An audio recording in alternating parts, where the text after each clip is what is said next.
চলে এসেছি এবার চন্দননগর স্ট্যান্ডে। তো এখানে একটু বসবো, আর প্রচণ্ড রোদ, তো এখন এই সময়টায় বেরোনো যাবে না, একটু ওয়েট করে একদম সন্ধ্যের দিকে বেরোবো। আর এই হাট অনেকদিন পর এলাম, আগে খুব আসতাম যখন সমৃদ্ধ হয়নি তখন আমরা এখানে খুব আসতাম, তারপরে এখন খুব একটা আসা হয় না সমৃদ্ধ হওয়ার পর থেকে। এই হচ্ছে চন্দননগর স্ট্যান্ড। তখন অন্যরকম লাগতো, এখন আসলে সবসময় গঙ্গার পাশেই থাকি তো এখন আর নতুনত্ব বিশেষ কিছু লাগে না। অনেক দিন পর একটু বেশ মনে হচ্ছে অনেকটা বোঝা মাথায় নেই, মানে সেই মতো লাগছে আর কি, ভালো লাগছে। শরীর খারাপ যদিও আমার আছে, ওষুধ খেয়েই এসেছি, তারপরেও ভাবলাম আজকে আমি যাবই, যা হোক কিছু খাবো এবং একটু ঘুরবো, কারণ সবসময় যদি শরীর খারাপ নিয়ে বসে থাকি তাহলে এই দিনগুলো মিস করে যাব। কারণ এই তো 4 বা 5টা দিন আছে যে সমৃদ্ধ একটু পড়া থেকে মুক্ত, আর ও মুক্ত মানে আমিও মুক্ত। আর তারপরে আবার সোমবার থেকে শুরু হবে আগের রুটিন। তো আকাশটা দেখো কি সুন্দর লাগছে, আর এই দিকের গঙ্গাটা কিন্তু আরও বেশি চওড়া আমার যেটা মনে হয়। তো কি সুন্দর দেখতে লাগছে, আর এখানে সব ওপর থেকে ছেলেগুলো কেমন ঝাঁপ দিচ্ছে, তো খুব ভালো লাগছিল। আমরা এখানে অনেকক্ষণ সময় কাটিয়েছি। তো চলো দেখো কি করছি আমরা। এখন চন্দননগর স্ট্যান্ডে আমি বসে আছি, ওরা দাঁড়িয়ে দাঁড়িয়ে হাওয়া খাচ্ছি, ওরা হাওয়া খাচ্ছে। সমৃদ্ধ টাকা বাবা,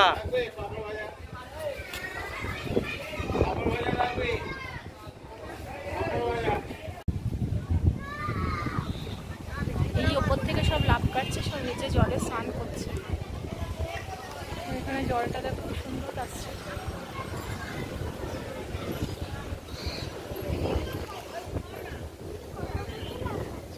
কেমন কাটলো আজকে?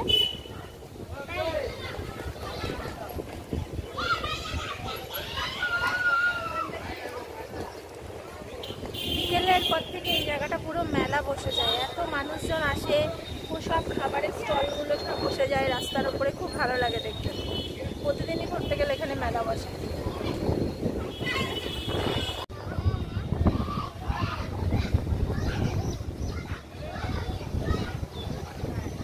দেখো সব পাখিগুলো বসে আছে।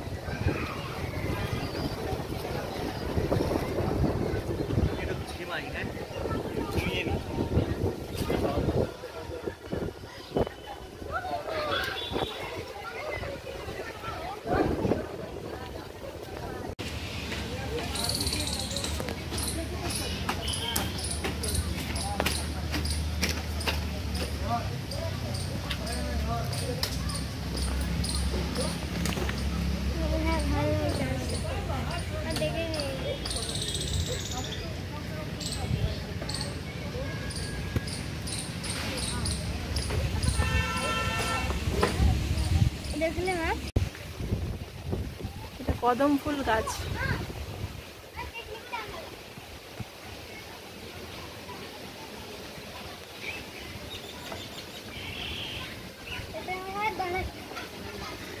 এটাও ভেঙে গেছে বোধহয়, এটাও ভেঙে গেছে।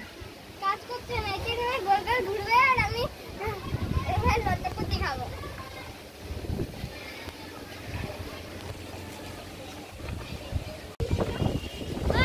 এই যাস না, এখানে আমি এটা তুলছি, তারা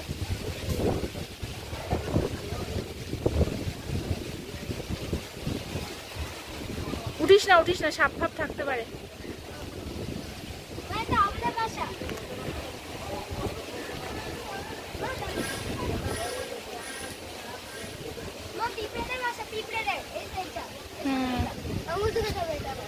খবরদার ঢোকাবি না। হ্যাঁ, পিঁপড়েদের বাসা। এটাও পাখি ফাঁকি থাকে হয়তো অনেক, খবরদার হাত ঢোকালে সাপও থাকতে পারে। চলে এসো, সরে এসো, দরকার নেই ওখান থেকে, সরে এসো না সমৃদ্ধ, বেশি সাহস ভালো নয়।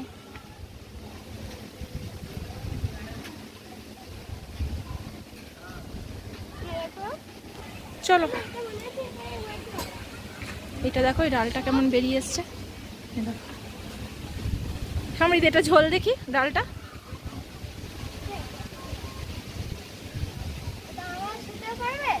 পাটা তোল দেখি।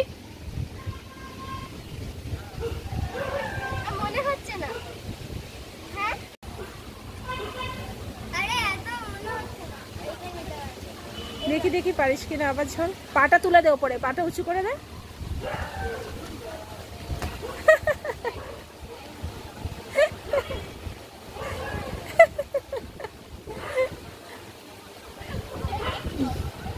এটা দেখে মনে হচ্ছে না মাংকি ঝুলছে।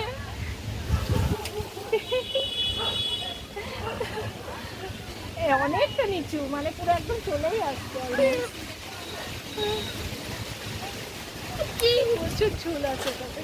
চদিক থেকে চদিক থেকে চ, এবার মজা পেয়েছে।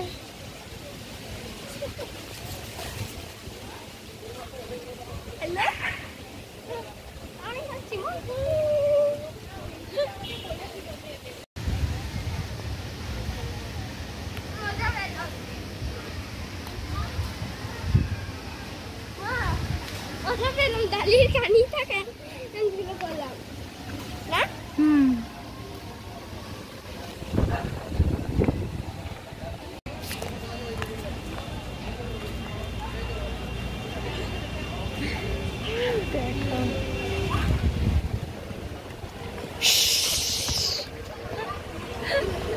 আমরা এখন চলে এসেছি কুমোরপাড়াতে, চাতরা কুমোরপাড়া। আর এখানে দেখো কি সুন্দর সব ঠাকুর তৈরি হচ্ছে এখন। চলো সামনে। ঠাকুর এখান থেকে আসবে, সব ঠাকুর তৈরি হচ্ছে। এই যে চলে এসেছি, এইদিকে দেখো সব পটপট ঠাকুর তৈরি হচ্ছে। এই জায়গাগুলো সব ঠাকুর তৈরি কুমোরপাড়া, সব বড় বড় ঠাকুর তৈরি হয় এখান থেকেই। সব বড় বড় ঠাকুরগুলো যায় ঘাটেটা।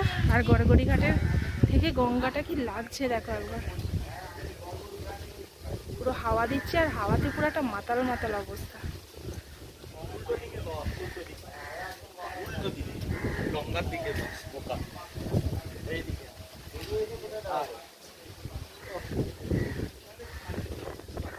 দারুণ।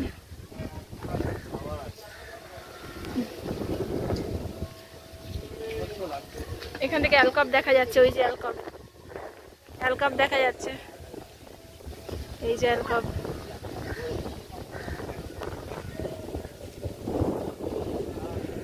সুন্দর লাগছে।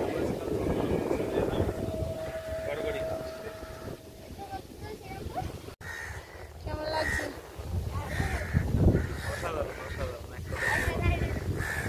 চন্দননগরে ছিলাম, চন্দননগর